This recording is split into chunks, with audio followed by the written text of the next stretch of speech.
Culturalists, lovers, haters, and everyone else in between. It's your man CJ Williams here with Culturalist Theory. And right about now, we need you to stand clear for the world premiere of our worst to first list on EPMD. Note, this list will not include any EPs nor their live album from 2019. Be sure to like, follow, and subscribe if you haven't already. Also, show some love with a dead president or 5 or 10 with the super thanks button out there. With all that out the way, time to get down to our business as usual. Number 7, out of business. Just when EPMD fans had believed their beloved duo with the fisherman hats were gonna start a new streak of hits, not only do they change course and tell them that they're going out of business, they also go out in one of the worst ways possible. With the funky sound seemingly cleaned out, right with pedestrian claims that they're still the best, EPMD's 6th album is weak like clock radio speakers or whatever Jizza said. All the momentum they had upon reuniting in '97 had totally fizzled out just 2 years later. Symphony 2000 featuring Red and Meth was the lone single released, easily the best song on here. This is further evidenced by a second version of it minus the 2000 tag at the end of its name with MOP serving as the featured guest instead. Busta Rhymes is relegated to hook duty only on Rap Is Still Out of Control. A shame because maybe he could have brightened up this otherwise dull track. At least Jane 6 proved a decent listen. Clearly nobody was buying into this out of business sale as it was their first album not to go gold. Miraculously, it still reached number 2 on the hip hop and R&B charts and is their highest charting album on the Billboard 200 at number 13. But maybe that's because there was also a deluxe edition that bundled a best of EPMD CD with the package. Either way, we'll listen to that second disc over the first one 10 times out of 10 with ease. Number 6, We Mean Business. Maybe Eric and Parrish woke up one day in the late 2000s, revisited that out of business LP and said to themselves, "We ain't going out like that. We ain't going out like that." So back into the lab they went, and this time around, they let it be known from the jump that we mean business. The way they stomped back in the game alongside Staten Island's finest chef, Raekwon, on putting work in, gives the notion they never stopped rapping. Sermon was out to reclaim Diddy's key to the city on What You Talking, while Smith was busy performing lyrical lynchings on Rock the Spot. The tough talking emphasizing that they still mean business continues on joints like Actin' Up and the KRS-One featuring Run It. The Brick City masher they discovered many years ago returns to damage the mic on Yo, and what's an EPMD record without another entry into the Jane series? Lo and behold, the fellas did not disappoint, despite it being the shortest one yet. This order of business isn't without its missteps though, including Left for Dead, the commercial outfit Listen Up featuring Teddy Riley, and Backstabbers, which makes poor use of the OJ's classic of the same name. If this remains their final album together, at least we can say they went out on their own terms, and a lot better than some of our favorite legacy acts. Number 5, Back in Business. Out of thin blue air when absolutely nobody expected it, Sermon and Smith had patched up their differences and have gone back in business, effective September 16, '97. Seemingly the 5-year split did them some good as their return single The Joint was well received, peaking at number 17 on the rap charts. Additionally, it was their only other joint to touch the Billboard 100 at 94. Richter Scale didn't do much on any other scales of importance, but was still a good listen, as well as Never Seen Before, which also found itself on the How to Be a Player soundtrack. They continued to wreck shop with the homies Daz Effects on Intrigued, and then again with fellow Def Squad members Redman and Keith Murray on KIM, aka Keep It Moving. And because they haven't forgotten where they came from, the Green-Eyed Bandit and Mike Doc hit us with some nostalgic flavor on Get With This and You Gots to Chill '97. With only a few skips and useless interludes sprinkled in between, Back in Business is certainly worth revisiting, especially if it's been a minute since you've given it some play. Number 4, Business as Usual. Although EPMD's third outing wasn't as well received as their first 2 joints, it still has a fair share of enjoyable tracks to snap necks. Continuing to rock with the funky samples of plenty, For My People is a dope track, which the Game also used on his debut set for No More Fun and Games. Young rap heads at the time Manslaughter dropped surely had no idea that the Love Unlimited Orchestra was the source of sound behind this murderous melody, but they definitely remembered it being summoned for Destiny's Child's first hit, the No No No remix alongside Wyclef Jean in '98. All true rap fans have heard the beat from Brothers on My Jock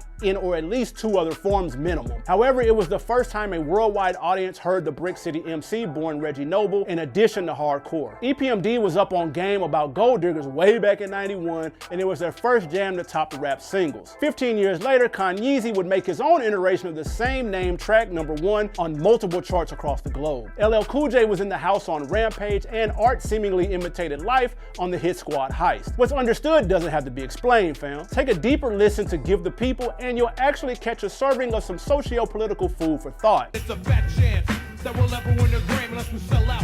Kill the black movement dead, which means to swallow our pride and become flunkies instead. No matter any critic's thoughts, business did indeed commence as usual, putting another 500,000 plus records, CDs, and tapes in systems nationwide. This project also completed the hat trick of 3 consecutive #1 albums at the time. Bonus points to those who just netted that sports reference right there. Although Eric and Parrish had a 5-year hiatus as EPMD, there was no shortage of music from the two individually. Sermon was the odd man in releasing his solo debut No Pressure in '93 and Double or Nothing in '95. Smith evened things up with his first solo album, 1994's Shade Business, and the '96 follow-up Business Is Business. More solos would drop post the Out of Business era. They would also team up with fellow New Yorker Nas and that other E-man born Marshall Mathers on a track entitled EPMD 2 from his King's Disease 2 album in 2021. And for those of you wondering where did Eric get the nickname E-Double from? Well, they originally went by EEPMD, standing for Easy Eric and Parrish the Microphone Doctor, before simplifying it to the moniker we know and love. Although there was that time they updated it to mean Eric and Parrish Millennium Ducats. But anyway, on to the top 3. Number 3, Business Never Personal.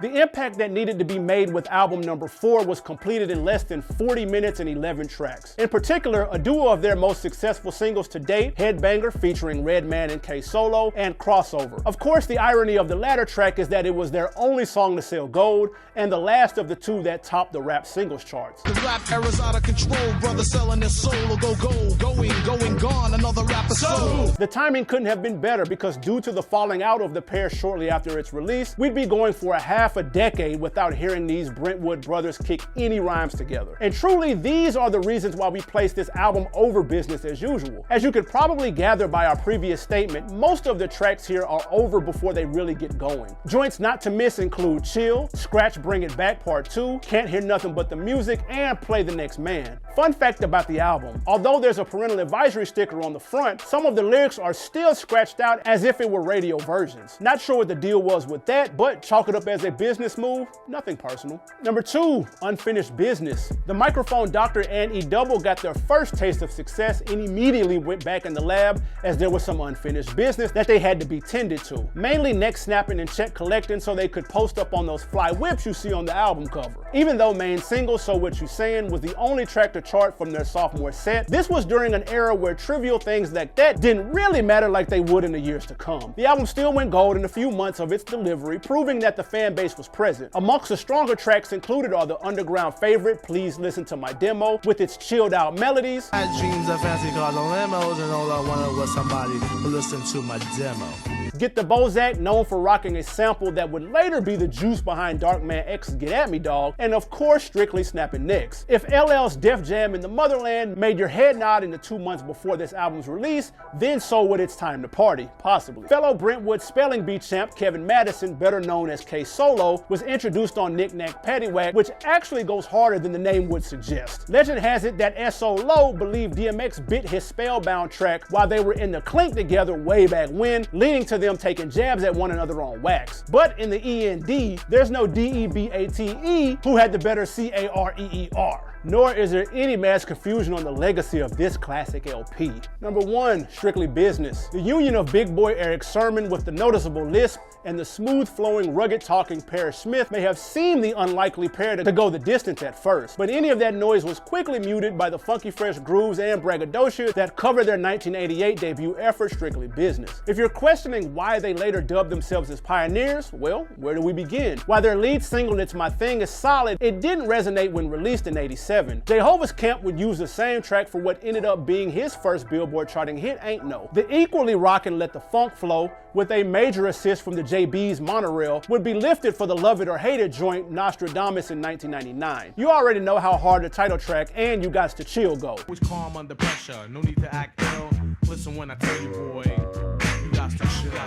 So enough said there. Not only was this album a great source for them to self-sample later, but when these fellas said that you're a customer, they meant business. A countless number of records wouldn't sound the same if it weren't for that joint right there, including Jodeci's Come and Talk to Me, Zayn Sending My Love, and the Dog Pound's New York, New York, just to name a select few. The genesis of botched hookup stories was initiated here with Jane, of who 3L Scratch has to thank, as they bit off it for their minor hit I'll Take Her featuring Brian McKnight. Even the DJ DJ gets some on his own track, DJ K-La Boss. Although it took almost 4 months for the album to go gold versus the 30-day hyperbole they spit on So What You Saying, Strictly Business can still cold rock a party 35 years after its first run. All right, that's another one in the books for us here at Culturalist Theory. Once again, it's your man CJ Williams. Click how you feel about our ranking in the comments below. And remember to hit that bell so you can be notified of our latest and greatest list. Until then, check out our videos on some more dope MCs from the NY right here. I'll catch you next time.